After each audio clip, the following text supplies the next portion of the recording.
les premiers. Ce soir, nous allons tester un format interview.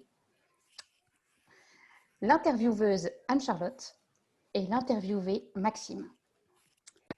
Donc, Maxime, pour ceux qui ne le connaissent pas, je vais le présenter assez rapidement. Maxime travaille aujourd'hui dans un grand groupe de services financiers. Auparavant, il a travaillé pendant 5 ans au ministère des Finances. Il a même calculé le solde public, le fameux 3% du PIB qui a explosé depuis quelques mois. Comme ça, on pourrait croire que Maxime est quelqu'un d'assez sérieux et finalement pas très drôle. Mais ce qu'on ne sait pas, c'est que Maxime, dans sa prime jeunesse, lorsqu'il était étudiant à Sciences Po, a été membre d'un syndicat écologiste. Et ça nous étonne moins quand on commence à le connaître un peu, parce que d'abord, il vient de Grenoble, cette ville qui est à la pointe des questions environnementales, à la pointe de tout, bien évidemment. Au-delà de la finance publique et de la finance en général, il aime la montagne, l'alpinisme. Il aimerait bien quand même pouvoir quitter Paris pour retrouver ses Alpes avec sa femme et son enfant à naître. Ce soir, Maxime nous fait l'immense honneur de nous présenter devant ce public enflammé et nombreux le budget de l'État et surtout va nous expliquer ou va nous donner les clés pour comprendre si le budget 2021 est un budget réellement vert comme le gouvernement nous l'a annoncé ou pas. Donc, Maxime, ma première question pour toi, c'est quand on parle du budget de l'État, de quoi parle-t-on ? Merci Anne-Charlotte pour cette présentation sympa et efficace et pour cette question, il faut bien dire, un peu compliquée. Donc, je vous plonge dans mes petites slides. Alors, tac, ça sera plus simple. Ok, donc, quand on parle du budget de l'État, de quoi parle-t-on? C'est une excellente question et il ne faut pas faire des confusions pour éviter de dire des bêtises. En France, on peut dépenser de l'argent public de pas mal de manières différentes. Et en gros, on met 4 catégories. Il y a l'État au sens strict, c'est-à-dire l'entité administrative qui est pilotée par Emmanuel Macron et Édouard Philippe. Il y a de la sécurité sociale. Donc, en gros, c'est l'assurance maladie, les caisses de retraite, la Caisse nationale des allocations familiales, le régime d'assurance, d'accident du travail, des maladies professionnelles. Les collectivités locales, donc là, c'est les communes, les départements, les régions, etc. Et enfin, des établissements publics, les ODAC. Pourquoi est-ce que c'est important d'avoir ça en tête? Parce qu'en fait, quand on regarde la dépense et les recettes publiques en France, la moitié est faite par la sécurité sociale et l'État représente un gros tiers. Mais souvent, c'est une distinction qui est perdue dans le débat public. On parle de dépenses ou de recettes de l'État et en fait, on veut dire État, Sécu, collectivité, on ne sait pas trop. Donc moi, ce dont je vais vous parler aujourd'hui, c'est strictement l'État, c'est-à-dire l'entité administrative qui est pilotée par Édouard Philippe et Emmanuel Macron. C'est Jean Castex, ça, le nouveau Premier ministre. Pardon, Castex. Ah, très juste. J'ai oublié. C'est un détail qui m'avait échappé. Bon. Alors, donc, de quoi on parle dans l'État? La structure de la dépense. Vous allez tout de suite comprendre le problème. Ce gros camembert représente en gros la typologie de la dépense de l'État, c'est-à-dire qu'est-ce qu'on fait avec l'argent qui est dépensé par l'État. Il y en a plus d'un tiers qui est transféré à d'autres administrations de sécurité, d'autres administrations publiques, essentiellement la sécurité sociale et les collectivités territoriales. Il y en a un gros quart qui paye des fonctionnaires ou des agents publics et un petit quart qui paye des prestations sociales. Ça peut un peu surprendre, mais en gros, il faut se rappeler qu'il y a beaucoup de régimes qu'on appelle les régimes de solidarité pour lesquels en fait, l'État paye ce qui n'est pas payé par les cotisations sociales, en gros. Les régimes de typiquement la CMU ou ce genre de choses. Donc, en fait, vous voyez, quand on parle de ça, il reste plus beaucoup de place pour le reste. Euh, les dépenses de fonctionnement, c'est 4%. L'investissement, c'est 2%. Et là-dedans, il y a pas mal de dépenses militaires. Donc, bien sûr, il n'y a pas énormément de place pour faire de la dépense environnementale. Euh, et si on regarde un peu plus dans le détail budgétaire, quand on regarde à l'échelon des missions de l'État, ça devient encore plus clair. Le graphique que je vous présente à gauche représente en fait, les principales missions de l'État. Donc, il y en a 8 qui font plus de 90% de la dépense budgétaire. Et ces 8, c'est quoi? D'abord, il y a 25% qui sont des dégrèvements et des remboursements de taxes. C'est-à-dire quand il y a une différence entre le taux que vous devriez payer en normal et le taux qui est effectivement payé, c'est une dépense budgétaire. Typiquement, la loi Pinel, le CICE, ce genre de choses. Donc, ça représente pas mal d'argent. Ensuite, on tombe dans des missions qui ont une composante de personnel très forte. Enseignement scolaire, 17%. Donc là, concrètement, c'est des fonctionnaires qu'on met devant des enfants. La- Il y a recherche enseignement supérieur juste à côté, donc des fonctionnaires qu'on met devant des jeunes adultes. Défense, des fonctionnaires qu'on habille en kaki. Sécurité, des fonctionnaires qu'on habille en bleu. Voilà. Qu'est-ce qu'il y a là-dedans qui surnage? Il y a égalité territoire et logement. Donc là, on voit qu'il peut y avoir des actions économiques de construction et recherche et engagement financier de l'État. Là, c'est le remboursement de la dette. Donc, faut pas, c'est pas une vraie solution non plus. Alors, sur ce camembert, c'est une autre façon de représenter les 413 milliards que tu nous as présentés juste avant, c'est ça? Les 403,3 Oui, milliards. ouais, grosso modo, oui, même si d'un côté, tu as, enfin, ce camembert que je te présente actuellement, 463 milliards, c'est de la dépense en comptabilité nationale. Et à gauche, là, c'est la dépense budgétaire du budget général. Donc, c'est bien sûr, il y a des tas d'effets de périmètre, mais grosso modo, c'est la même chose. D'accord. Enfin, à 50 milliards près, quoi. À 50 milliards près, ouais, mais sur un budget de 463, finalement, c'est pas très grave. Voilà. Tu nous parlais des engagements financiers de l'État et notamment le remboursement de la dette. Oui. On parle beaucoup en ce moment d'explosion de la dette, on parle beaucoup du déficit public. Est-ce que c'est la même chose? C'est une excellente question et ce n'est pas du tout la même chose. Alors, avant de parler de dette, il faut parler de déficit. Et le déficit, c'est ça. C'est cette fameuse courbe. Donc, le trait en rouge, donc il s'arrête en 2015 parce que je ne voulais pas tester la profondeur de la fosse des Mariannes, mais le trait rouge, ça représente le déficit public, c'est-à-dire le déficit de la France, toutes les administrations publiques confondues. Vous voyez qu'en fait, depuis 1974, il n'a jamais été positif. Donc, depuis 1974, la France dépense plus que ce qu'elle n'encaisse en argent public chaque année. Ce que je trouve intéressant de voir aussi, c'est que depuis, en gros, les années 80, plutôt depuis les années 90, le déficit public, il est quand même très largement celui de l'État. On parle beaucoup du déficit de la sécurité sociale, mais la sécurité sociale a été en excédent pendant une certaine période, alors que l'État, il a été toujours en négatif, c'est la barre bleue dans ce graphique. Donc, le déficit public, quand on l'accumule, quand on dépense durablement plus que ce qu'on encaisse, il faut qu'on s'endette pour payer la différence. Et le résultat de ce graphique déficit public, c'est ce graphique dette publique. Ça représente le niveau d'endettement du pays, donc à nouveau toutes les administrations publiques confondues, qui est passé de l'ordre de 20% du PIB en 1978 à 96% du PIB en 2015.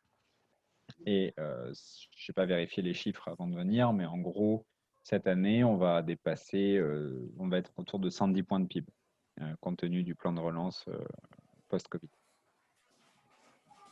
Et ça, quand on dit c'est l'État qui s'endette, comment ça se passe? C'est-à-dire comment ça se passe pour s'endetter ou comment est-ce que ça se fait que c'est l'État qui s'endette parmi les administrations publiques? Comment? Quelle est ta question? C'est comment est-ce que l'État fait pour s'endetter? Oui, exactement. De manière assez simple, l'État émet des titres de dette comme des grosses entreprises qui sont achetées par des investisseurs, essentiellement des investisseurs institutionnels. Il n'y a plus de vente au public depuis plus d'une quinzaine d'années. Et, euh, et les investisseurs ensuite gardent ou vendent ces titres de dette. Mais grosso modo, c'est beaucoup soit des banques centrales, soit des assureurs, soit des fonds de pension qui achètent ce genre de titres.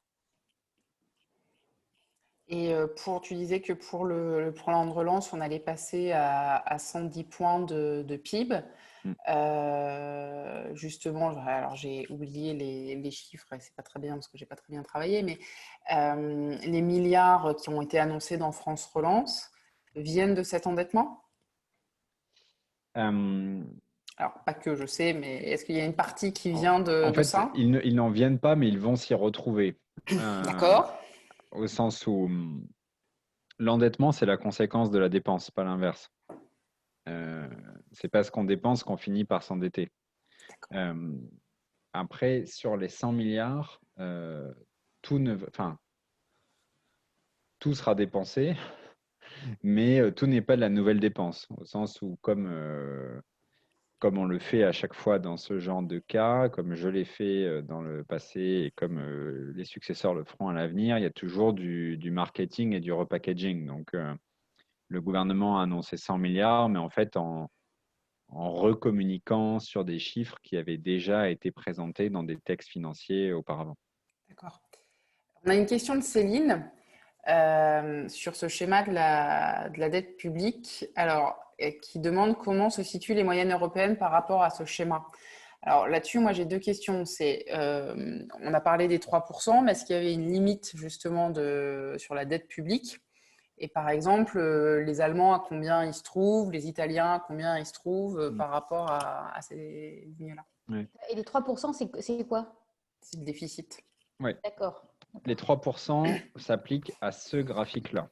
D'accord. C'est-à-dire que la règle qui avait été fixée en Europe au moment du traité de Maastricht, c'est que les pays qui rentraient dans l'euro devaient viser un déficit public au maximum de 3% du PIB. Comme vous voyez, depuis 1991, ça n'a pas hyper bien marché. On a quand même été assez souvent en dessous de cette barre. Pourquoi est-ce qu'on avait choisi 3%? Un peu de manière arbitraire, mais c'était aussi parce que, en fait, avec une économie qu'on estimait pouvoir croître à 2% et une inflation qu'on estimait aller à 3%, 3% d'endettement avec les taux d'intérêt, etc., ça faisait que la dette était stabilisée à 60 points de PIB. Donc, en fait, le 3% visait à stabiliser les dettes publiques des États en Europe. Donc, comme on n'a pas stabilisé le déficit, on n'a pas stabilisé la dette non plus. Donc la règle de Maastricht, c'était aussi qu'on devait être en dessous de 60%. Et si on était au-dessus, on devait baisser. Vous voyez qu'il y a eu un petit effort au moment du passage à l'euro qui a été fait. Donc on est passé au-dessus et puis on a rebaissé en dessous de 58. Après, les choses se sont quand même nettement dégradées, quoi.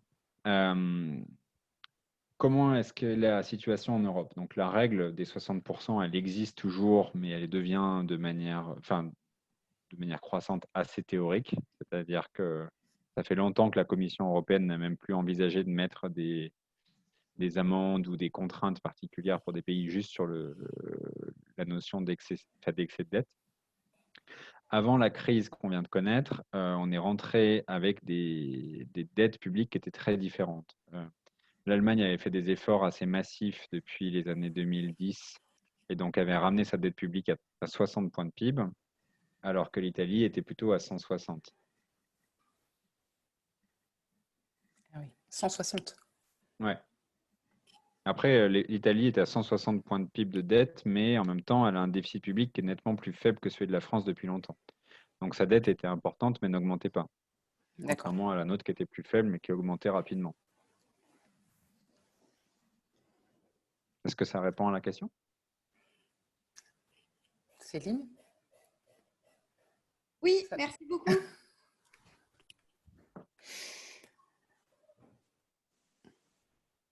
Mais qu'est-ce qu'il faudrait faire pour… est-ce que c'est possible aujourd'hui, ou même dans une situation pré-Covid, est-ce que revenir pour un pays comme la France dans la limite à peu près des 60 points de PIB, est-ce que c'est quelque chose qui est possible et à quel prix? Qu'est-ce qu'il faudrait faire pour que ça le soit?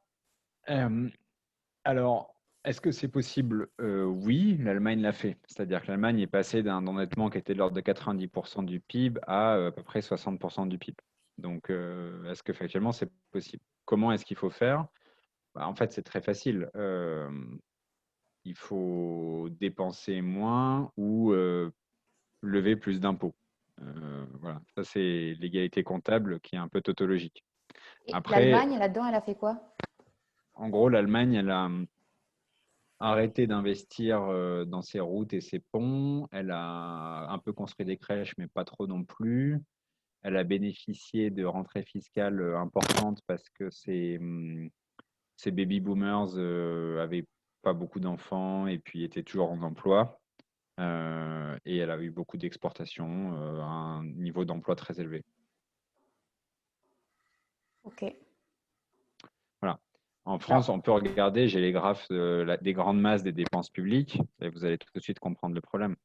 alors, Euh, avant de repasser sur ces grandes masses, je suis désolée, ça passionne les foules, ces histoires de déficit et de dette. mm, mm. On a une question de Pierre qui demande jusqu'à quel niveau de pourcentage du budget les remboursements et les intérêts de la dette sont-ils tenables? C'est une excellente question. Quand j'étais payé par tes impôts, je disais le moins possible. Mais en fait, c'est une question qui est complexe. C'est-à-dire que la France n'a jamais payé, enfin, disons, ça fait depuis des dizaines d'années qu'elle n'avait pas payé aussi peu en taux d'intérêt. Parce que les taux d'intérêt sont très bas, parce que la politique monétaire est très accommodante. C'est-à-dire que ça fait plusieurs années que toute la dette qu'on émet est émise à des taux moyens qui sont négatifs, pour des tas de raisons sur lesquelles on pourrait venir, mais c'est un peu technique. Donc, ça veut dire que plus on s'endette, moins on dépense d'argent, ce qui n'est pas très intuitif. Euh, donc, à court terme, il n'y a aucun problème. À court terme, on peut prendre des masses de dettes énormes. Le problème, c'est qu'est-ce qui se passe si un jour les taux d'intérêt augmentent et qu'on n'a pas assaini l'équilibre dépenses-recettes? C'est-à-dire que si on est obligé de s'endetter pour soit renouveler la dette, soit juste pour assurer les dépenses de fonctionnement quand les taux d'intérêt sont élevés, ben, on se retrouve dans une situation de spirale négative où tu t'endettes de plus en plus pour couvrir tes intérêts de dette et là, ça peut aller très vite et faire très mal. Ok, merci beaucoup, très clair. Donc, tu voulais revenir sur les grands postes de recettes et de dépenses? Ouais, c'était pour finir sur la question de Ouais. Mathilde. En fait, le graphe des dépenses est le plus parlant. Euh, En gros, qu'est-ce que c'est que les administrations publiques? Donc, c'est le graphe de droite. C'est des prestations sociales qui sont servies par enfin, qui sont servies, c'est le terme administratif pour dire distribuées, qui sont servies par des personnels publics, qu'ils soient fonctionnaires ou agents publics.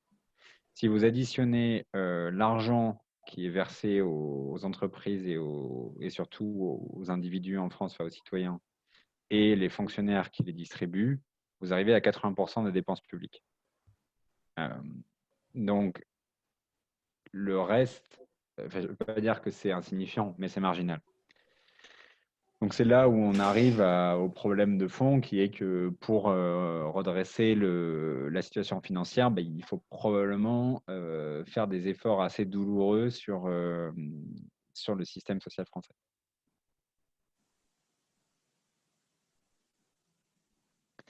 Si on ne veut pas changer le niveau d'impôt, bien sûr. Le niveau d'impôt, il est à gauche, c'est les recettes. Et là, en gros, quelle est la structure des recettes? Ben, vous avez un gros tiers sur les cotisations sociales. Donc ça, en gros, ça aboutit à renchérir le coût du travail et donc ça augmente le chômage. Impôt sur production et importation, ben, voilà, ça frappe plutôt les entreprises et disons le système économique en France. Et impôt sur le revenu et le patrimoine, bah ça c'est votre IR, votre ISF, enfin votre IFI si vous avez la chance de le payer ou ce genre de choses.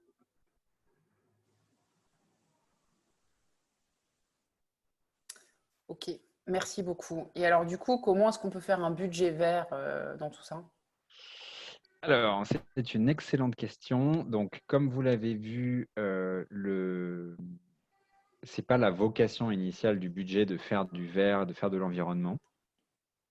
Mais le gouvernement a fait quelque chose qui, je trouve, est plutôt bien. C'est il a proposé un nouveau rapport dans lequel il évalue les qualités environnementales du budget de l'État. Et donc, en 2020, ça a devenu un rapport unique. Donc, quand on regarde ce rapport, c'est assez intéressant parce qu'on voit que déjà, sur la totalité des dépenses de l'État, donc là, qui, pour des autres raisons de périmètre, mais sont évaluées à peu près à 550 milliards, on se retrouve à de l'ordre de 60 milliards de dépenses qui sont considérées comme ayant un impact environnemental. Il y en a 38 milliards qui sont considérés comme étant positives, 10 milliards négatives et de l'ordre de 5 milliards qui sont mixtes, c'est-à-dire un peu positives, un peu négatives, on ne sait pas très bien. Ce que je trouve assez intéressant, on rentre dans un domaine qui est beaucoup plus subjectif parce que beaucoup plus récent et il n'y a pas le même, disons, corpus de recherche et de niveau d'attention sur cette typologie que ce qu'il y a sur la typologie budgétaire classique. Mais donc, ce que je trouve intéressant quand on creuse un peu ça, c'est si on regarde les dépenses vertes, par exemple, qu'est-ce que c'est? Bon, il y a les subventions aux énergies renouvelables, il y a un peu du plan de relance. Assez vite, on se retrouve avec des trucs qui sont assez dodgy, quoi.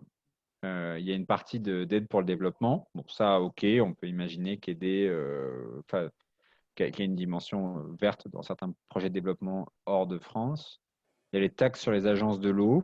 OK. Et après, il y a quand même 20 milliards de autres. Donc, c'est en gros des micro-enveloppes qui sont réparties un peu de partout dans le fonctionnement de l'État. Bon, OK. Euh, je trouve que les choses se gâtent quand on regarde les dépenses à impact défavorable. Parce qu'en fait, euh, une grande partie est causée par les taux réduits de TICPE, c'est-à-dire la taxe sur les produits pétroliers.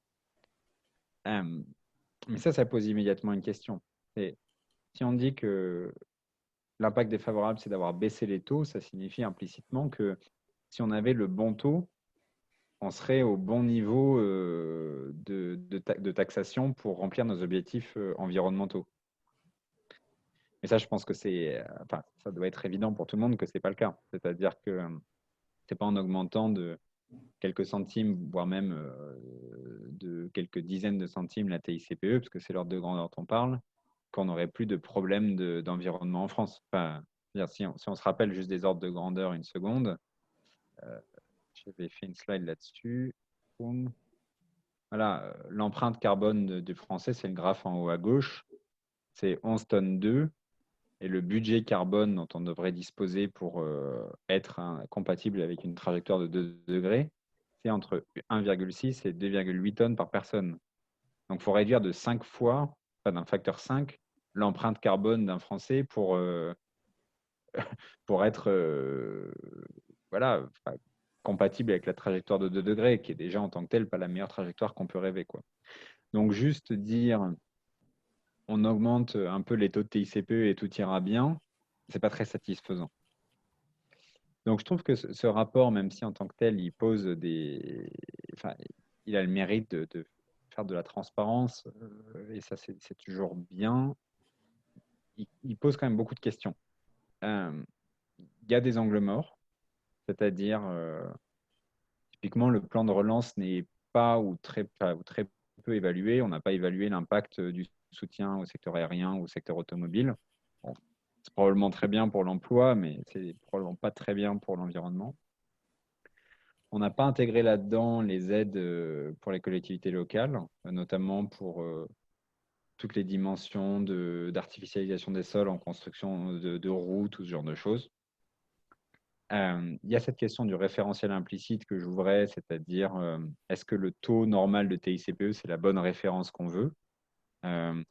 Qu'est-ce qu'on fait pour toute l'empreinte carbone importée? Là, elle n'apparaît pas du tout dans les dépenses de l'État. alors que ça représente quasiment la moitié de l'empreinte carbone d'un Français. Ça, c'est la question du prix du carbone. Et, euh, et puis une question peut-être un peu plus techno, mais qui est la qualité des outils. C'est-à-dire qu'on voit qu'on a un peu d'incitation verte en dépenses, OK, et qu'en recette, on a des pouillèmes de défavorables. Mais est-ce que c'est vraiment le bon outil? Enfin, je reprends le sujet du carbone. Si on décidait de taxer les importations hors Europe qui arrivent en Europe pour leur impact environnemental, on lèverait des ressources massives. Comment est-ce que ça se représente dans ce graphique? Est-ce que c'est défavorable? Est-ce que c'est favorable? Quelle est la bonne référence, etc. Bon, voilà un peu le genre de questions que ce document ouvre. On est clairement au début du travail, je pense.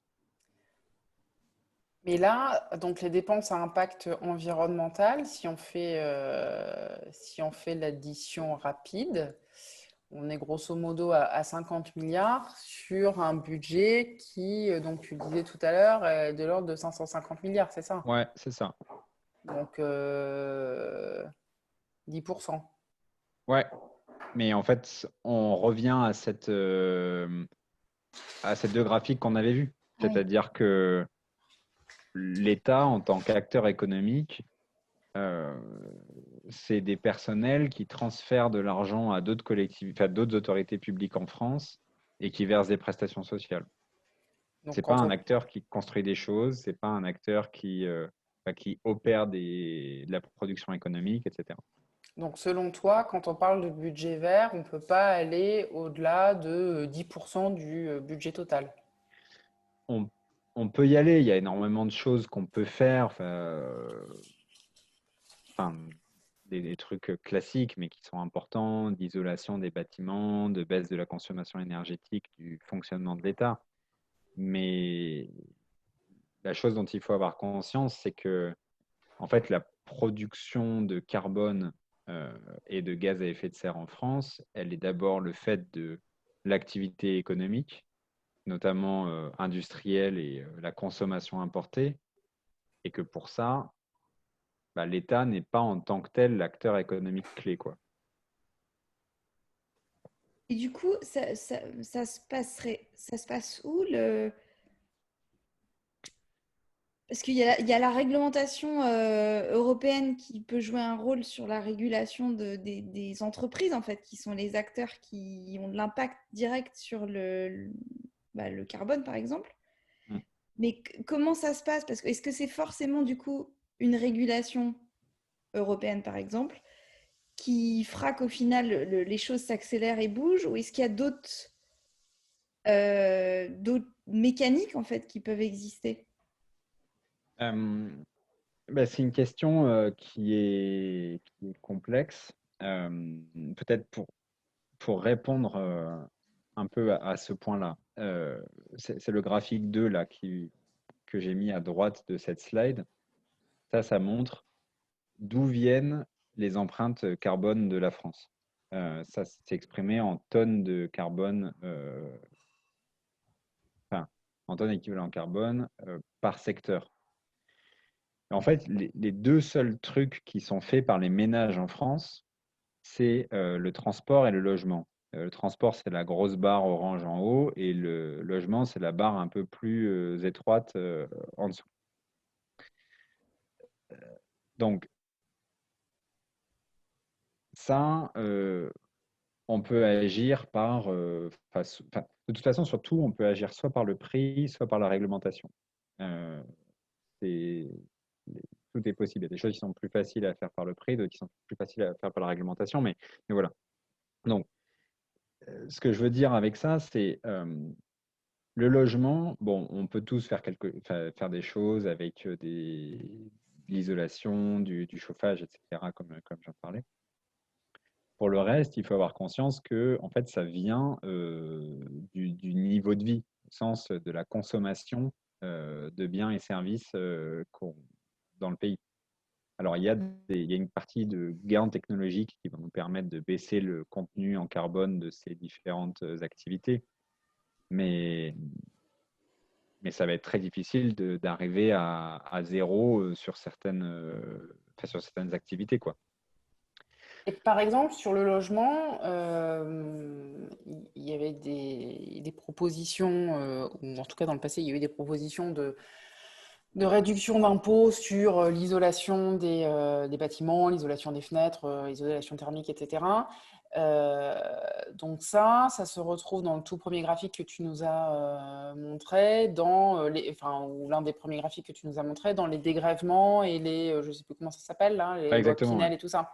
C'est ça. Et donc, est-ce que sur ces fameux 10% qui sont dédiés aux dépenses environnementales du budget, on peut aller gratter aussi sur ces dégrèvements ou en fait, ce n'est pas les mêmes référentiels, donc ils sont de toute façon Si, compris dedans?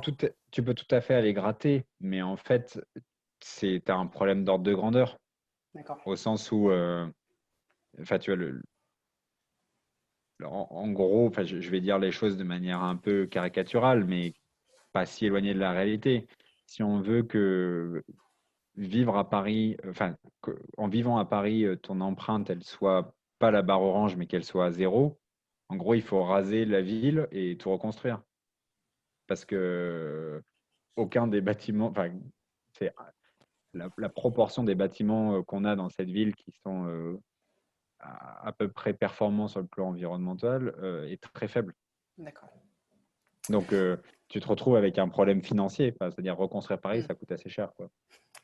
Et la troisième barre là, du graphique, c'est écrit service public. Y a quoi dedans? C'est une excellente question, je ne sais pas te répondre. D'accord.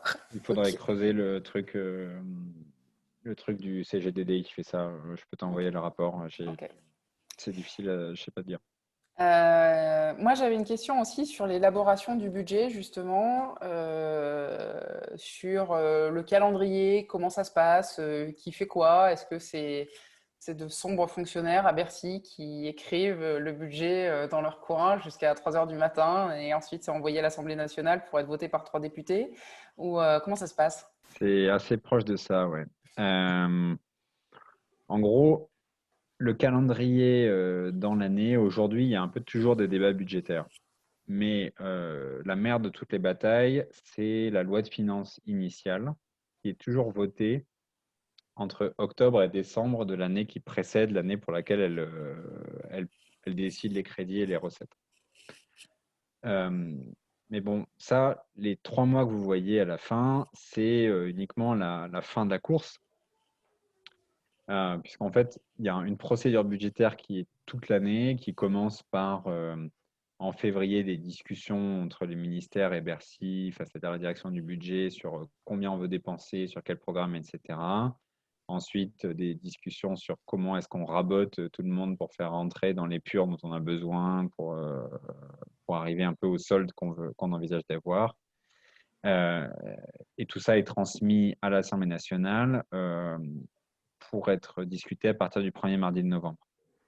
À partir de là, il y a une course-poursuite qui s'engage où le Sénat, l'Assemblée nationale et le Sénat ont un total de 70 jours pour voter le budget, y compris un passage au Conseil constitutionnel. Donc là, en ce moment, c'est au ministère du Budget, chez Monsieur Dussault, que c'est en train de s'activer pour préparer les Non, séances à l'Assemblée nationale. non, là, ça a déjà été déposé puisque le premier D'accord, mardi d'octobre est passé. d'accord, Donc, les textes ont été déposés sur le bureau de l'Assemblée nationale. d'accord. Donc, ça a déclenché les 40 jours, c'est-à-dire la partie rouge de mon graphique en haut à droite, Hmm. pendant lesquels l'Assemblée nationale regarde le texte. À la fin de ça, l'Assemblée nationale doit voter le texte et le transférer au Sénat, qui lui n'a que 15 jours pour l'évaluer. Ensuite, 15 jours de commission mixte paritaire, c'est-à-dire le Sénat et l'Assemblée nationale se parlent pour trouver un accord sur les points qui leur conviennent. Et ensuite, le Conseil constitutionnel qui est quasiment toujours saisi. D'accord. Et donc, en tant que citoyen, comment est-ce qu'on peut agir sur ce budget? Euh, alors, il y a deux niveaux de réponse. Il y a un niveau d'influence et un niveau d'action. Le niveau d'influence, il est assez facile. Il consiste à aider son député à faire son travail d'évaluation, puisqu'en fait, les députés ont très peu de moyens pour faire ce boulot. Et donc, si on a envie d'aider son député à juste intervenir sur des crédits, sur un programme donné, on peut probablement le faire. Ceci dit, le député lui-même a très peu de pouvoir, puisque aujourd'hui, sous la Ve République, le budget est probablement la loi qui est la plus à la main du gouvernement. Et donc, par exemple, un député, enfin, le Parlement ne peut pas proposer d'augmenter les dépenses sur un programme. Il faut qu'il trouve des gages en recettes. Enfin, il faut qu'il trouve des gages en dépenses par ailleurs. C'est-à-dire, si on veut augmenter les dépenses sur un programme donné, il faut qu'on les baisse sur un autre programme. Baisser les dépenses, ça fait toujours des adversaires au Parlement. Pour les recettes, pareil, il y a des tas de règles qui signifient qu'au final, c'est beaucoup le gouvernement qui prend sa décision. Donc, l'action est difficile.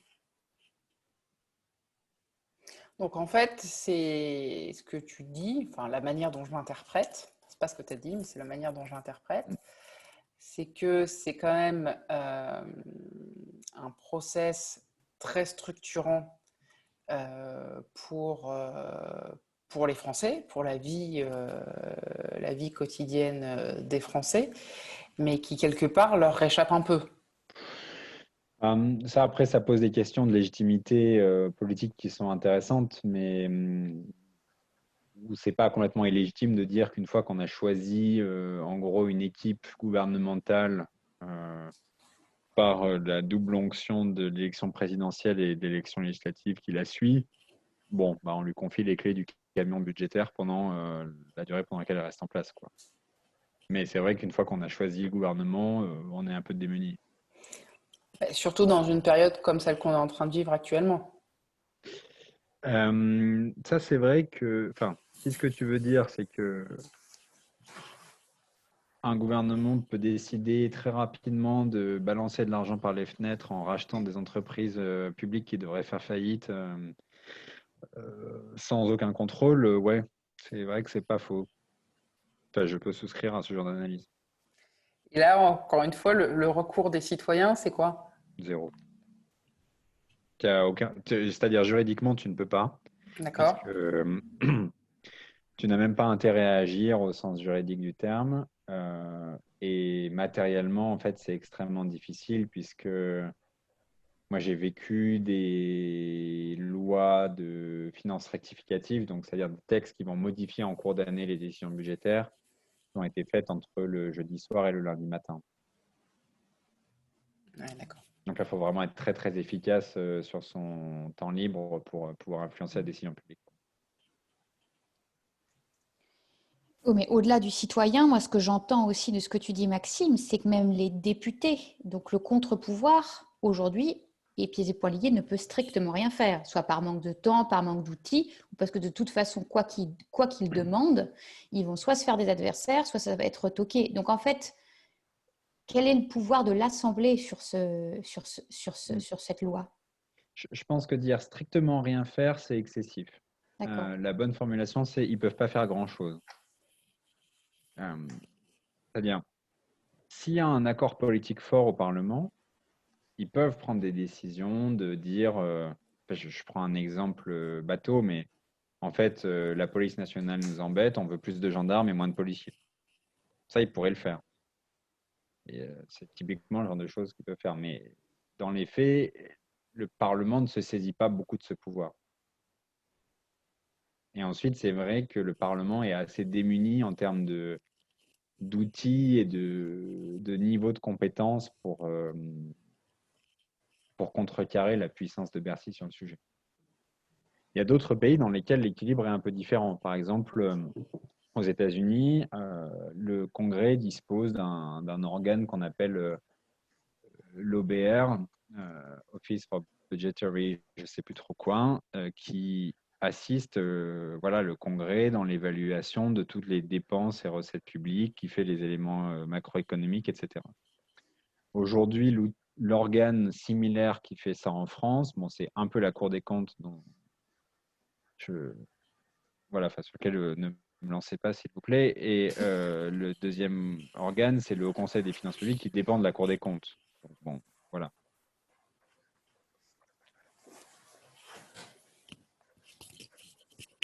Alors moi, je vais mettre les pieds dans le plat. Pourquoi il ne faut pas te lancer sur la Cour des comptes? Ah,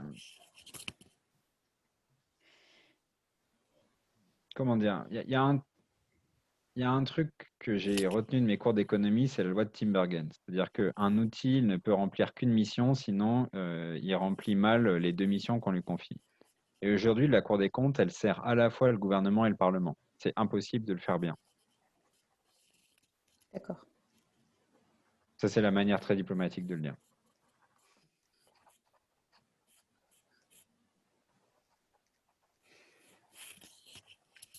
Mais peut-être pour finir là-dessus et de manière plus constructive, donc le Haut Conseil des finances publiques, il a été mis en place en 2013 et c'est un organe donc, qui dépend de la Cour des comptes qui est censé dire au moment où on présente la loi de finances si, les hypothèses macroéconomiques qui sous-tendent le budget sont à peu près réalistes, puisque là, pour le coup, le Parlement n'a aucun macroéconomiste qui est capable de dire si on a trafiqué les importations, les bénéfices d'entreprise, etc., et pour gonfler les recettes, quoi.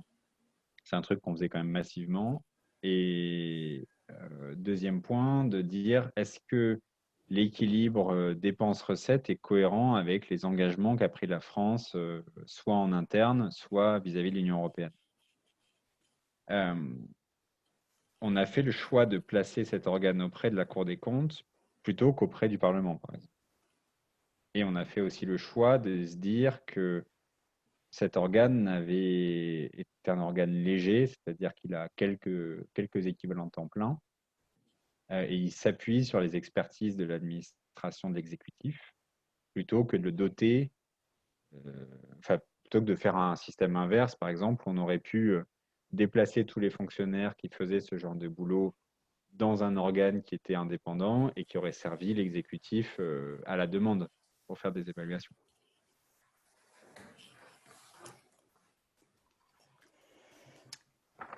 Donc, grosso modo, vas-y Mathilde. J'avais une question bête, évidemment. Vu que quelque part, tu nous as dit, tu me dis si je me trompe, mais finalement, là, comme les taux d'intérêt sont extrêmement bas, voire négatifs, c'est le moment de s'endetter. Enfin, creuser la dette, c'est pas trop un problème.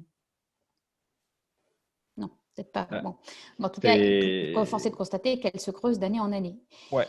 Est-ce que c'est pas le moment d'investir fortement dans cette fichue transition écologique et sociale? Parce que même si le levier budgétaire est faible du côté de l'État, comme on l'a vu, d'abord, ce n'est pas forcément pour faire grossir la partie investissement ou autre, ça pourrait être aussi pour dire qu'on met, je sais pas, plus d'argent pour aller former les profs à ces sujets-là, tu vois, enfin, on pourrait aussi se dire qu'on sert à agir sur le corps des fonctionnaires français à tous les niveaux pour les former et les mettre en capacité de mener des projets après localement, tu vois, ou chacun dans leur métier.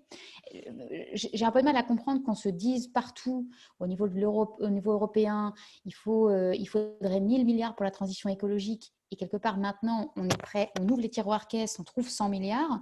Est-ce qu'on ne peut pas trouver 100 milliards de plus qu'on donne qu'on attribue, qu'on alloue que à ces sujets-là? Tu vois, j'ai un peu de mal à me dire l'argent arrive là soudainement, mais on peut quand même pas trop le donner à la transition écologique et sociale. Anne-Charlotte, tu avais une question? Non, rien pour la question de Mathilde.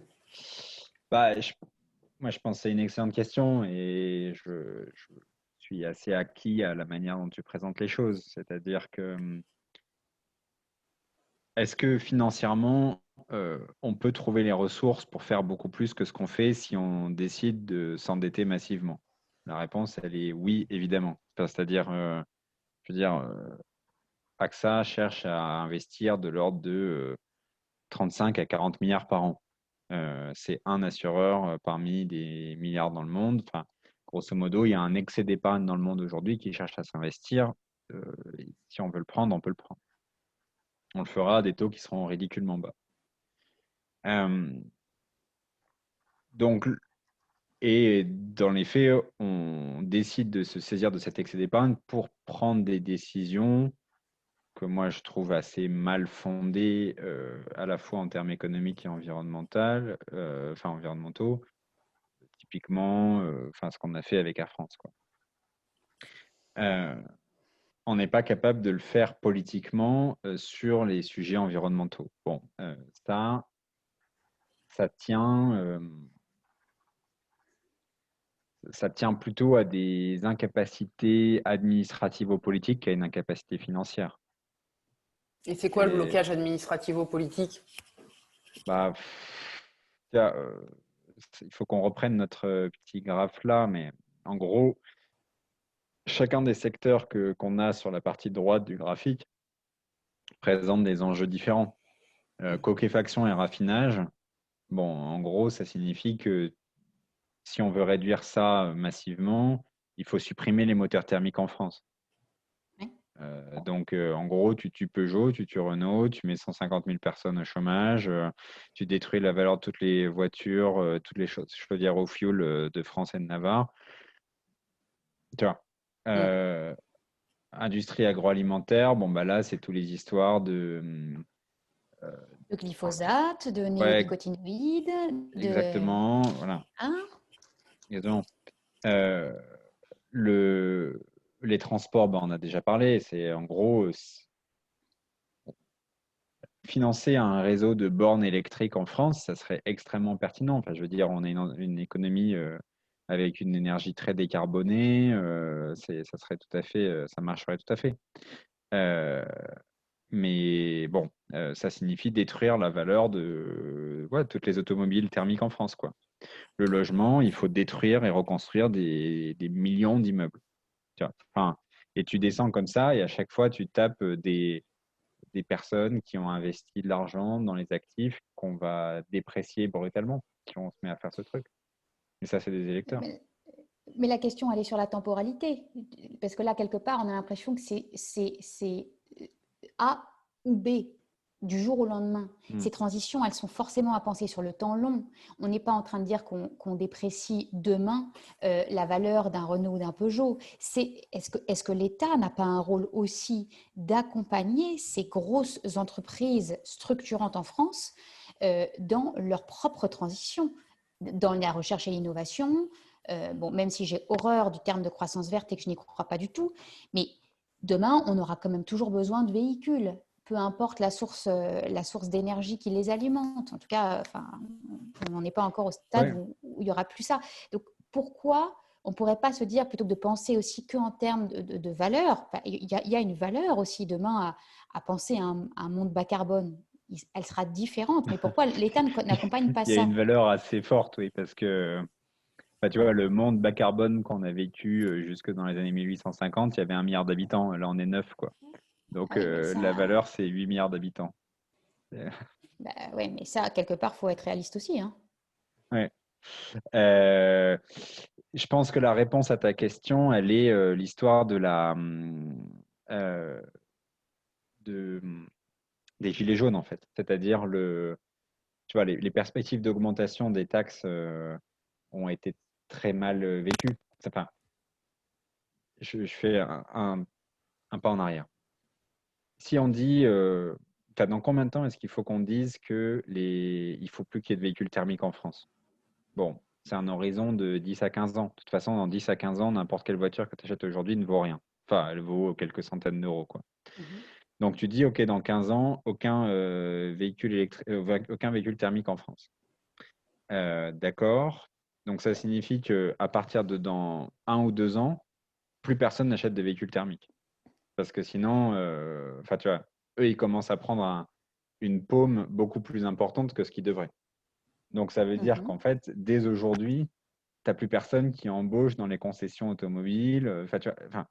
Et tu remontes comme ça. Et en fait, il n'y a pas de solution indolore. Donc, c'est pour ça que personne ne le fait. Parce qu'en fait, l'horizon de temps, il est désormais suffisamment court pour qu'on doive agir massivement. Et quand il est trop long, en fait, on n'arrive pas à se tenir aux engagements qu'on prend. Et là, c'est l'histoire de la taxe, des gilets jaunes. Mais ça, ce calcul-là, par exemple sur l'automobile, enfin, sur les véhicules, l'entreprise doit être capable de le faire dans sa projection de croissance. Oui, C'est mais elle l'entreprise le qui doit fait si on lui met la contrainte. Si on lui dit, il n'y a pas de contrainte, l'entreprise, elle calcule tout aussi bien. Mais alors non, mais c'est là où je me pose la question, parce qu'à horizon 10-15 ans, le modèle, il est quand même sous contrainte. En fait, il est déjà beaucoup sous contrainte aujourd'hui. Mais Enfin, ouais. Enfin, grosso modo, ce que tu dis, c'est que l'État ne peut pas quand même grand-chose, en tout cas dans son budget, enfin, à hauteur de 10%, 50 milliards, c'est quand même pas rien. Mais ça reste 10% pour, entre guillemets, investir ou soutenir cette transition écologique.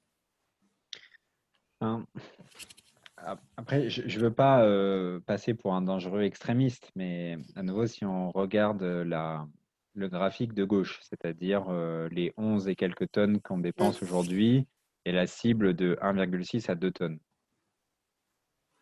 Voilà, on voit là-dessus que l'effort est énorme. Enfin, il faut qu'on baisse d'un facteur 5 nos dépenses, notre dépenses de carbone. Si l'effort est énorme, il faut que les mesures qu'on met en face soient du même acabit.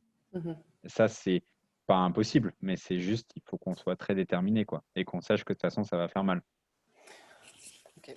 Ça, Donc, c'est le meilleur, enfin, en tant que, je reviens un peu à la, comment dire, à la profession de foi quasiment, aux actes citoyens. Donc, la meilleure façon pour les citoyens d'agir, ça reste leur droit de vote. Si on parle du budget de l'État. je pense, en fait, je pense que c'est plutôt, enfin, si vous avez suivi attentivement toute la présentation que j'ai faite, vous êtes probablement dans le top 2% des gens qui comprennent les finances publiques en France. C'est déjà pas si mal. Ouais. Et ça, c'est un grave problème. Enfin, je veux dire, c'est super pour vous et je suis très bon. Moi, voilà, c'est une matière que j'aime beaucoup, mais on a un grave problème national au sens où les gens, enfin, nos concitoyens, en gros, paient des impôts, voient les entreprises payer des impôts, ils n'ont aucune idée de comment cet argent est utilisé, ils ne savent pas faire la différence entre ce que c'est qu'un stock de dette, que c'est un flux de déficit, etc. La sécurité sociale, les collectivités territoriales, l'État, c'est poche droite, poche gauche, tout est la même chose. Euh, et ça, c'est un grave problème parce qu'en fait, quand on dit l'État ne peut rien et qu'on pense à la sécurité sociale derrière, bon, c'est sûr que ça va pas marcher, quoi. Enfin, donc, le droit de vote est, comment dire, c'est la base, mais en fait, on a besoin de beaucoup d'évangélistes. On a besoin de gens qui sont des auditeurs exigeants et critiques du débat public et qui peuvent dire à leurs amis, à leurs copains, à leur famille, à leurs enfants. Non, là, on te dit, OK, l'État fait beaucoup, mais en fait, non, l'État ne fait rien. L'État, il file de l'argent aux collectivités territoriales qui l'utilisent comme elles le veulent. Enfin, oui, c'est ça que je veux dire. Il faut qu'on soit beaucoup plus critique, quoi. Parce que sinon, on se retrouve avec des trucs débiles du genre, voilà, enfin, je suis désolé, mais moi, ça me met hors de moi, quoi. On met 7 milliards et demi pour sauver Air France, une boîte qui en valait 1 milliard et demi et qui est là pour faire tourner des avions, quoi. Enfin, je veux dire, ça me rend. Enfin, s'il n'y avait pas Air France, les Français pourraient quand même prendre des avions. Enfin, ça me semble délirant, quoi. Bref. Donc, l'étape 1 pour toi, ça serait d'évangéliser les Français. Ouais. Voilà, donc que toutes les personnes autour de cette table ce soir deviennent évangélistes des finances publiques. C'est important. Là, on aura peut-être besoin de 2 ou 3 répétitions quand même, hein, parce que c'est un peu complexe. Tu parlais tout à l'heure donc du fait que évidemment tous les systèmes sont différents dans les pays. Est-ce qu'il y a des bonnes choses à aller chercher du côté de nos amis scandinaves ou néo-zélandais, en tout cas dans des pays où a priori il y a une approche des sujets environnementaux qui est plus importante, où les citoyens sont plus impliqués. Est-ce que c'est des modèles qui sont... est-ce qu'il y a des trucs à aller choper chez eux ou pas? En fait, ça dépend si tu parles d'un point de vue finance publique ou d'un point de vue environnemental. Bon, tant qu'on y est, parlons des deux. Voilà. Alors, sur le plan environnemental, la bonne nouvelle, qui est en fait une très mauvaise nouvelle, c'est plutôt pas. Au sens où, malheureusement, la France fait quand même partie des tout meilleurs élèves à l'échelon international. Pourquoi? Parce qu'on a une production d'énergie qui est très largement décarbonée. Donc, ça signifie que la production interne est elle-même très peu génératrice de carbone. Les meilleurs élèves là-dedans, ça va être des pays comme la Suisse ou la Norvège, qui ont une économie qui est encore plus décarbonée que la nôtre, soit parce que, en gros, ils ont plein de montagnes, plein de rivières et peu de gens comme les Norvégiens, soit ils ont beaucoup de montagnes, beaucoup de rivières et quelques centrales nucléaires comme les Suisses. Et c'est les seuls pays qui ont, en gros, une énergie virtuellement entièrement décarbonée, quoi. Ensuite, sur la dimension des finances publiques, pour le coup, je pense que là, on est plutôt au fond de la classe, voire on est en train de viser la relégation en CFA2, quoi. Ça, c'est... Enfin, à nouveau, tous les pays ont leurs défauts, mais je pense qu'on est quand même arrivé en France là depuis. Enfin, c'est difficile de dire depuis quand, mais je pense que ça s'est quand même pas mal aggravé depuis une quinzaine, vingtaine d'années. Un pays qui a l'impression de vivre en permanence dans un effort massif, comment on appelle ça déjà? Une austérité permanente, alors qu'en fait on est en déficit et que depuis 50 ans, pas 40 ans, un pays dans lequel on ne comprend plus rien, même quand on est un professionnel du truc, sur qui finance quoi, avec quel circuit de décision, enfin, pour quelle population, avec quelle légitimité, etc. Et tout ça pour créer une accumulation de pauvreté à venir qui est massive, quoi. Donc, je pense que là, il y a pas mal de choses à faire ouais, de, de l'extérieur. Ok, alors on a plusieurs questions là qui nous sont venues. La première, c'est de savoir si tu pourras mettre la présentation à disposition. La deuxième, c'est de savoir si, donc je me rends compte que mon mari est devenu un peu socialiste sur les bords, voire bolchevique, s'il faut nationaliser les entreprises dont la transition environnementale est critique. Et la dernière, pour savoir si l'AP-HP est financée par la partie sécurité sociale du budget que tu nous as montré tout à l'heure. Je commence par la dernière, c'est la plus facile. L'AP-HP est en très grande partie financée par la sécurité sociale. Donc, ça sera la partie tout à droite de mon graphe, là, dans les 49,6, 49,7. Mais l'AP-HP va aussi venir, enfin, voilà, faire certaines missions pour lesquelles elle reçoit des dotations de l'État. Bon, et ça devient un truc horriblement compliqué, de flux entre l'État et la Sécu. Enfin, il y a des pages entières de trucs horribles à lire. Mais grosso modo, la réponse, c'est oui. Pour la question de faut-il nationaliser les entreprises, dont la transition environnementale est critique. Écoute, là, je vais vraiment révéler mes préférences politiques, mais je pense théoriquement, oui. C'est-à-dire, théoriquement, l'État est probablement plus à même que des entreprises de prendre une vision longue parce que quand tu es actionnaire d'une boîte, tu as toujours plutôt intérêt à ce qu'elle reste dans le steady state actuel plutôt que de faire des investissements qui vont potentiellement être rentables à moyen long terme. Dans les faits, enfin, je veux dire, c'est pas uniquement parce que le ministre des Finances, c'est Bruno Le Maire, mais je pense que c'est la pire chose à faire. Enfin, c'est-à-dire, on est On est juste nul, quoi. On sait juste pas gérer ces boîtes. Enfin, je veux dire, à nouveau, Air France était déjà très largement public avant de se casser la figure et de redevenir, enfin, d'être acheté par l'État. Donc, ça marche pas, quoi. Enfin, on ne sait pas faire. L'idée qui m'est venue récemment, qui relie peut-être mon côté schumpeterien avec mon côté écolo, ce qui n'est pas hyper facile à faire, mais voilà, c'est qu'en fait, on a besoin d'un peu plus de destruction créatrice, au sens où il faut peut-être plus parier sur des futurs Tesla français que essayer de transformer Renault et Peugeot.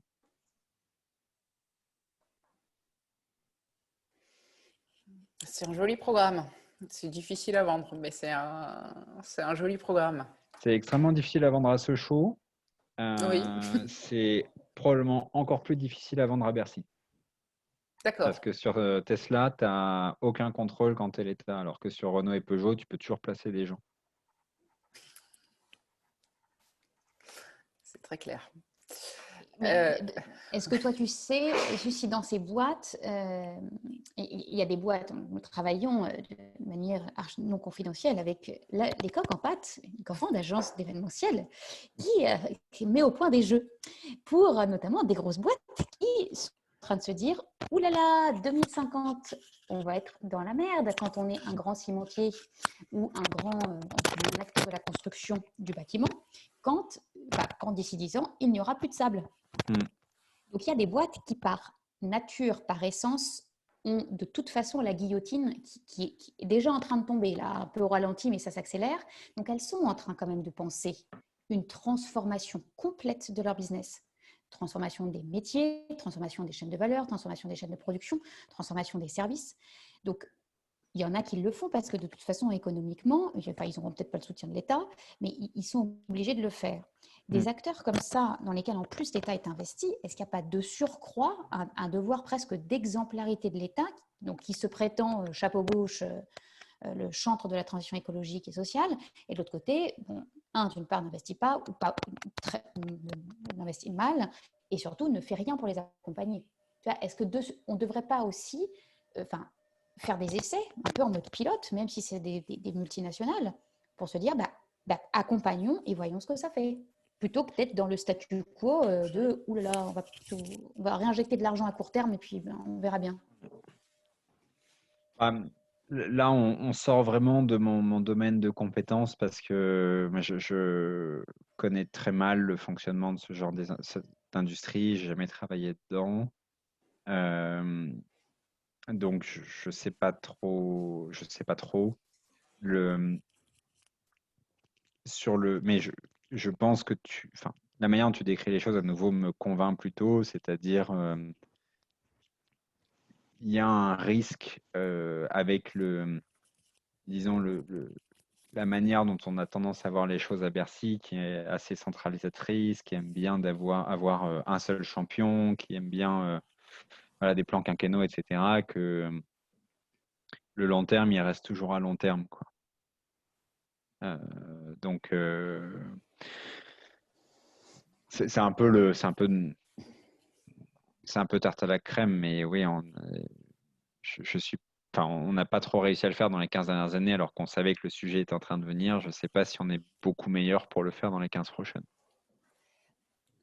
Ok. Et bon, on est d'accord, toi et moi, on est beaucoup dans cette grande conférence à partager le fait que donner 7 milliards et quelques à Air France comme ça, c'est probablement pas ce qu'on aurait fait nous, mais enfin bon. Est-ce qu'il n'y a pas aussi, à un moment donné, on évoquait des contreparties? Est-ce que l'argent public ne devrait pas être assorti maintenant de contreparties, d'engagement, mais avec audit, suivi réel, tu vois, de se dire, ok, on vous donne 7 milliards pour sauver les emplois, etc., mais il faut baisser les émissions de temps à tel horizon de temps. Ouais. Écoute, moi, je suis pas du tout représentatif du fonctionnaire moyen là-dessus et probablement pas représentatif du français moyen, mais je ne pense pas du tout. C'est-à-dire que, en fait, créer des contreparties, c'est demander à des gens dont c'est pas le métier de contrôler des gens dont c'est le métier, Euh, en- et en gros, qu'est-ce que tu aboutis à faire? Tu fixes probablement des objectifs qui sont pas très bons, probablement pas très réalistes, que les experts vont trafiquer. Enfin, moi, je le sais, je l'ai fait sur les finances publiques, donc tout le monde le fait sur son propre métier, hein. Euh, et à la fin, on n'est pas certain que ça marche, quoi. Donc, pour, je pense qu'on a besoin de. Enfin, moi, ma vision, c'est que il faut juste qu'on assume que l'État est là pour mettre en place les bonnes conditions pour que les acteurs économiques travaillent.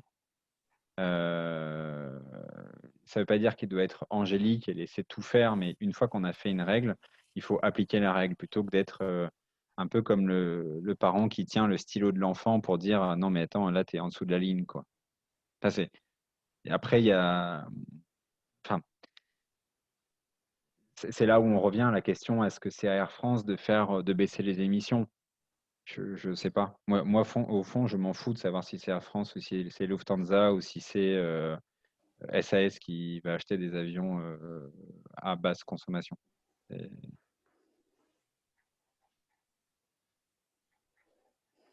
Je ne sais pas si c'est clair comme réponse. Anne-Charlotte a l'air de dire que c'est beaucoup trop clair. Non, non, je pense que tu es parti un peu loin, mais quand tu dis c'est pas Air France de. Est-ce que c'est Air France de baisser les émissions? Tu as quoi derrière? Est-ce que c'est Air France versus Lufthansa? Ou est-ce que c'est à Air France de baisser la consommation versus Air France est là parce qu'il y a de la demande?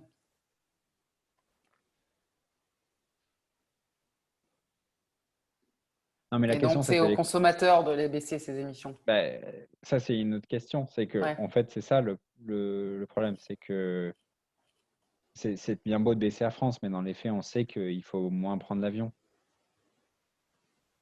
Donc, la solution est peut-être juste de dire, OK, on taxe beaucoup plus le kérosène, enfin, on taxe le kérosène, et puis on voit ce qui reste. Et selon toi, pour l'État, il n'y a que deux instruments possibles qui sont la réglementation et la taxe. Bah, tu as aussi la dépense. Mais Oui, bon, la dépense, ouais. la dépense, elle a un petit problème. Enfin, aujourd'hui, quoi, qui est celui-là.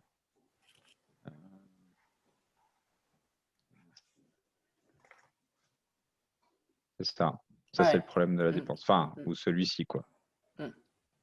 Mais mm, fondamentalement, c'est oui, soit tu taxes, soit tu finances en faisant la dépense, soit tu réglementes.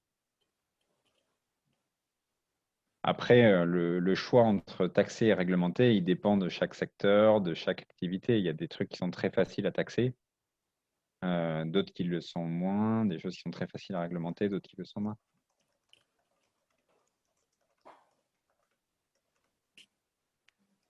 Ok. Euh, alors, la finance durable, Mathilde, qu'est-ce que tu as en tête derrière? Ouais, bah, disons, donc là, on a parlé finances publiques. Tu nous as dit, reprenons l'exemple de tout Ouais. à l'heure, AXA, comme d'autres assureurs ou fonds de pension, a des milliards d'épargne à placer chaque année.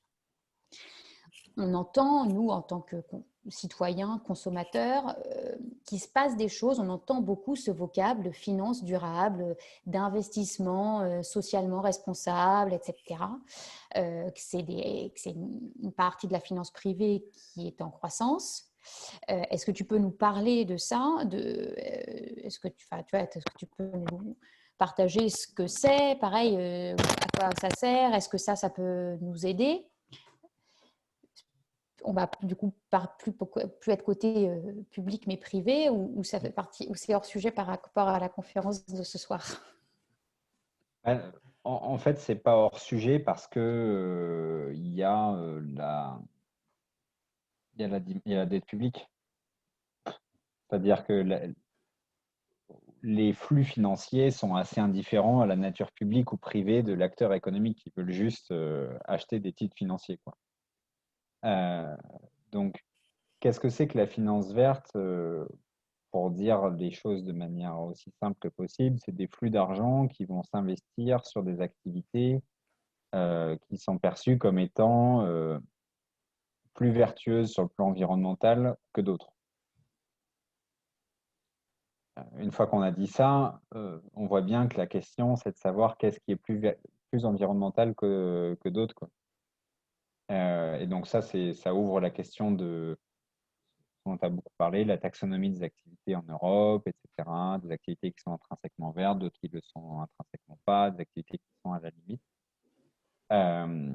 Donc ça nécessite d'avoir une sorte de comptabilité verte, enfin au moins une compréhension des critères. Aujourd'hui, c'est une visibilité dont on ne dispose pas. Donc c'est difficile de savoir sur quoi les flux peuvent s'investir de manière pertinente. Et ensuite, la question que tout le monde se pose, mais qui à mon sens est la plus simple, c'est est-ce qu'on a l'argent pour faire ça? Et là, la réponse, elle est évidemment oui. C'est-à-dire que les flux d'argent disponibles dans le monde épargnés chaque année sont massifs. L'épargne des Français, c'est 2 fois le PIB français en ordre de grandeur. Donc, si on veut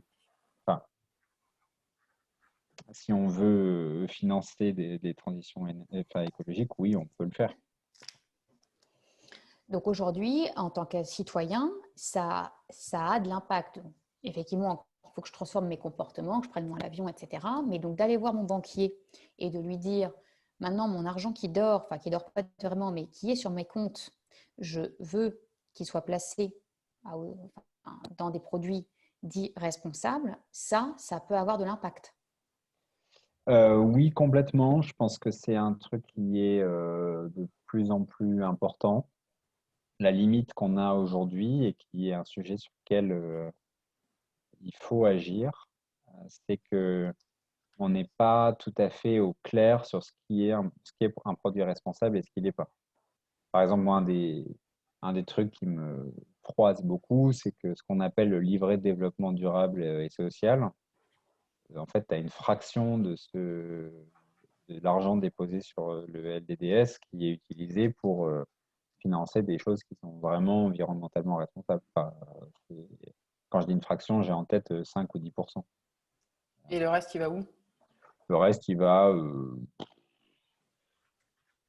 Je pense que c'est un peu comme le livret A, il va beaucoup juste dans les organismes de logement social, il doit acheter de la dette publique, il fait ce genre de trucs.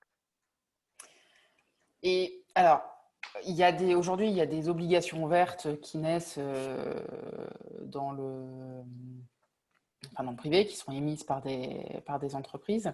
Ouais. Est-ce qu'on pourrait imaginer justement que, je vais peut-être mélanger plusieurs concepts en même temps, mais l'idée, je ne vais pas repartir des obligations vertes. Est-ce que les investisseurs privés qui investissent dans les obligations étatiques, les obligations publiques, je ne sais plus comment on les appelle, aujourd'hui justement, ils regardent un peu la soutenabilité des finances publiques pour investir dedans. Est-ce que demain, on pourrait se dire qu'ils regardent la soutenabilité des finances publiques et le caractère vert de leur budget ou de leur politique ou le niveau carbone de leur économie? Est-ce qu'on pourrait dire qu'un bond français, c'est un bond ISR, par exemple? Oui, on peut. D'ailleurs, AXA le fait de plus en plus. Enfin, tu sais que dans le dernier rapport climat qui a été publié il y a quelques mois, on a utilisé un indicateur qui s'appelle le warming potential, dans lequel en fait on regarde la contribution du portefeuille d'AXA à l'effet de serre, à l'augmentation de la température.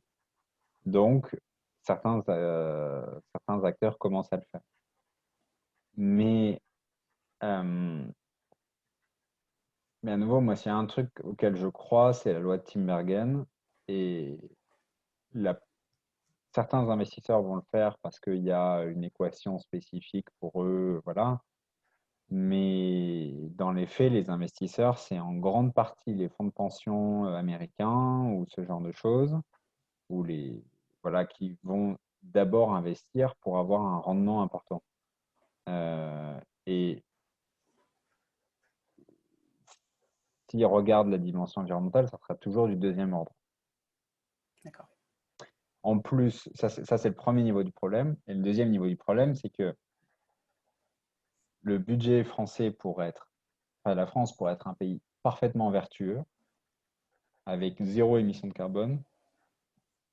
Ça n'empêcherait pas que si la Chine continue à brûler autant de charbon que ce qu'elle le fait, dans quelques années, Bordeaux sera sous les eaux. Certes. Est-ce que tu as quelque chose de positif à partager avec nous, peut-être pour conclure la soirée? Juste, non, mais moi j'ai une petite dernière question. Ouais, vas-y, Céline. Parce que je pense, enfin, ça m'intéresserait si c'est un domaine sur lequel tu peux t'exprimer ou pas, Maxime, mais par exemple, on parle d'entreprises qui sont, au final, ce sont des fonds de pension américains, par exemple, qui sont actionnaires, on va dire en majorité, mais du coup, quand on prend l'exemple d'un groupe comme Danone, qui est dans ce cas-là, mais qui devient une entreprise à mission, qui dit, je crois, ça nous coûte 2 milliards d'euros de prendre ce statut-là. Est-ce que, moi je connais pas bien comment dire, la posture légale de ce type d'entreprise, mais est-ce que ça c'est des choses qui paraissent micro, ou est-ce que toi tu as l'impression que c'est une trajectoire qui pourrait faire bouger les lignes si c'était adopté massivement, ou comment? Parce que ça fait un peu le lien entre le privé et une posture un peu plus... Ouais, c'est vrai. Alors, il y a une manière, comment dire, taquine de répondre à ça, qui est que je ne peux pas décemment taper sur un des rares PDG du CAC qui est grenoblois. Euh, le, la manière un peu moins taquine de le dire, c'est... Je pense que c'est naturel, au sens où il y a une partie croissante des consommateurs dans les pays occidentaux qui veulent acheter des produits qui ont une dimension de responsabilité environnementale. Et donc, l'entreprise qui voit son intérêt économique là-dedans va choisir de se positionner sur ce segment de marché plutôt que sur un autre. C'est un peu comme la même chose que quand Nike a choisi d'être très fort sur les côtes est et ouest en soutenant Kaepernick et en abandonnant the redneck country, quoi. C'est une décision économique qui est rationnelle. Mais donc c'est bien, moi ça me fait plaisir en tant que consommateur, etc. Je me dis que je suis vachement, disons, comment dire, j'allume la lampe de la liberté et de la raison, quoi. Mais dans les faits, il y a quand même beaucoup de gens qui vont pas s'y intéresser. Et donc, même s'il y a, pour tous les Danone du monde, il y aura encore des tas de gens qui feront des trucs pas bien. Okay. Et en tu fait, crois sincèrement que le statut d'entreprise à mission, c'est un vrai truc? Non, ça, je pense que c'est complètement différent. Enfin, non, mais je veux dire, pourquoi est-ce qu'on a créé ce statut en particulier? Ça fait quoi? Ils ont quelles obligations particulières à remplir, bon, mis ils à doivent part, faire un rapport supplémentaire. Ouais, bah voilà, donc globalement, ça change pas grand-chose, quoi. Non, ça change pas grand-chose. Et d'ailleurs, l'ami, le président de Danone, là, le DG de Danone, il avait fait son coming out environnemental avant que le statut d'entreprise à mission n'existe. C'est pourquoi est-ce qu'on a fait ça? C'est parce qu'en France, à tout moment, on se dit qu'il faut que voilà, il y ait une loi pour encadrer les trucs. En effet, c'est pas très utile. Enfin, et ça reboucle un peu avec les derniers commentaires de Mathilde. Enfin, je sais pas si ça reboucle vraiment, mais je commence à être fatiguée, donc je fais peut-être des liens là où il y en a pas. Mais quand j'entends loi, je pense à administration, et quand je pense à administration, je pense à fonctionnaire. Et qui, Mathilde, se dit, si on peut pas agir sur le budget, alors peut-être qu'il faut agir sur les fonctionnaires. Elle a un prisme à travers, tu l'auras compris, le corps enseignant, en se demandant comment est-ce qu'on peut les influencer, les toucher, les former pour justement pouvoir enseigner à nos têtes blondes et moins blondes comment, les impacts du changement climatique, peut-être comment changer notre consommation. Moi, j'ai un prisme, on ne voudra pas, plutôt Bercy. ça arrive à des gens bien. Ça arrive à des gens bien, je sais. Est-ce qu'il ne faut pas secouer un peu les fonctionnaires de Bercy? Est-ce qu'il ne faut pas faire en sorte que les gens qui sortent au Trésor, en fait, finalement, ils sortent au ministère de l'Environnement? Enfin, est-ce qu'il n'y a pas un truc là?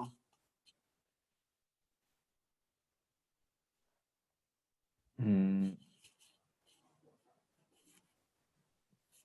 C'est une question qui est très légitime et qui, je pense, parmi les débats qui sont très mal pris en France aujourd'hui, je pense que le débat de qu'est-ce qu'un bon fonctionnaire, qu'est-ce que doit être la bonne fonction publique, c'est un des points clés. Enfin, c'est-à-dire, mais ça va avec. C'est-à-dire, on comprend absolument pas les finances publiques, donc pourquoi est-ce qu'on comprendrait les gens qui, voilà, qui les gèrent et qui les incarnent, quoi.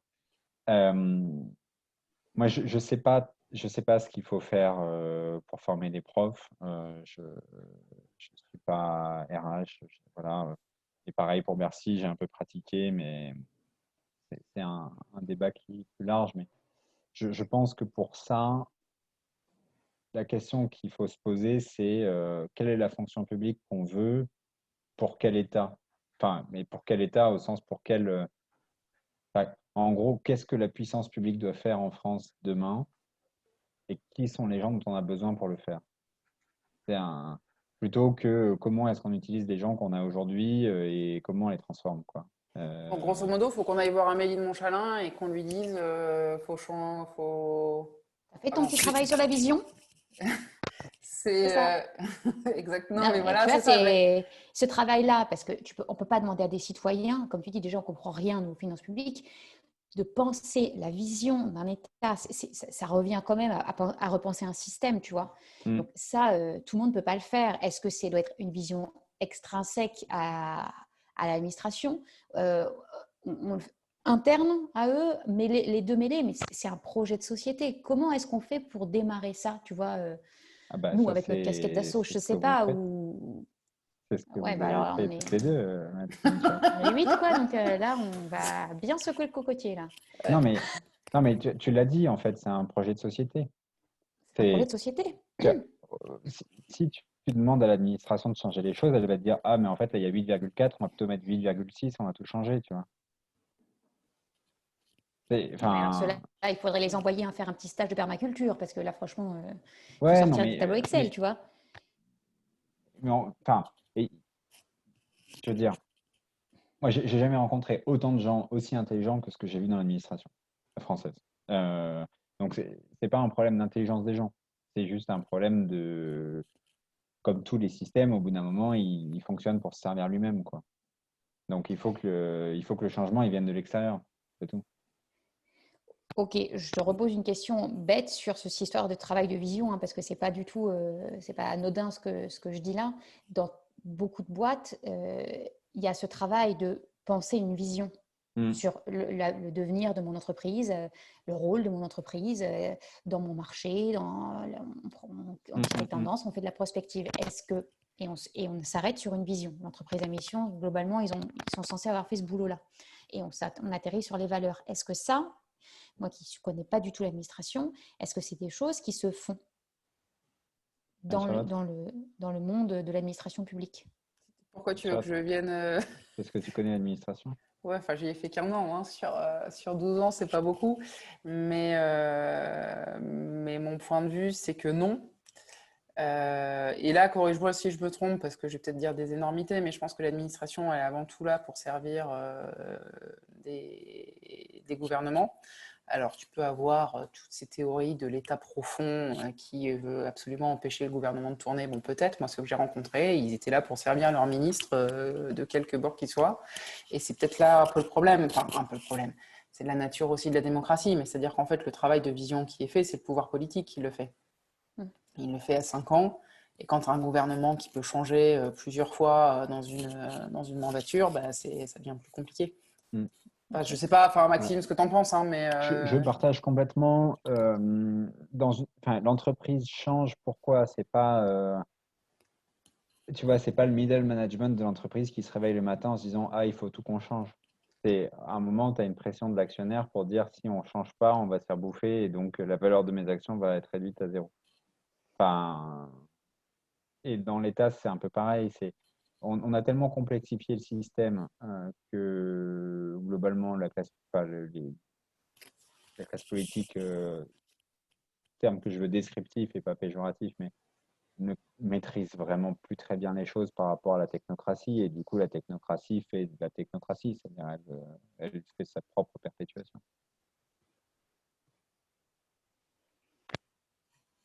Tu as l'air déprimé, Mathilde.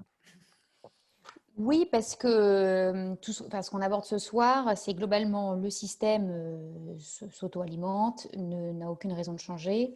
Et nous, à notre niveau citoyen, déjà, on n'a pas d'action, pas de levier, ça, on le savait déjà un peu, mais en tout cas, c'est epsilonesque et sur le temps qu'on a, ça ne sera pas suffisant. Donc, on retombe toujours sur, en gros, faites vos éco-gestes et c'est aux entreprises de changer. Je suis pas tout à fait d'accord parce que je trouve que, je sais que ce que je vous présente, c'est une matière qui est aride. Je sais que je le présente de manière qui est en plus assez sombre. Malheureusement, je pense que c'est représentatif de la réalité dans laquelle on est. Mais vous faites quand même l'effort de vous y intéresser. Et ça, c'est vachement bien. Et je reviens sur mon point. Je pense que la France n'est pas en train de crever de la débilité de ses fonctionnaires. Elle est en train de crever de l'incompréhension de la part de ses citoyens de que fait sa puissance publique pour elle.